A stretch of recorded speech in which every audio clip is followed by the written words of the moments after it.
Have you ever lost something like maybe your wallet or your keys, maybe your purse, maybe some other personal item like your headphones, and just wondered where it was?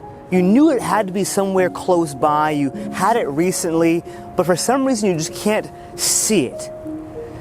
Somehow that's how our relationship with God oftentimes is. We know that He's somewhere around, somewhere close by, but we can't quite see Him. In this restoration series, we're going to unpack how we can identify and know where God is and see Him more clearly for who He is. We're going to see ourselves for who we really are in His eyes as well. But not only that, we're also going to learn how to relinquish the things that we're holding that hinder us from receiving what God wants to give us. And once we've done that, we'll learn how to establish ourselves in a daily, consistent walk with Him that will stand the test of time and eternity. Hi, my name's Anthony Baca, and I'm privileged to be the speaker for this upcoming restoration. And I'm excited to explore these subjects with my classmates, with you, as we get to come together and study the Bible together.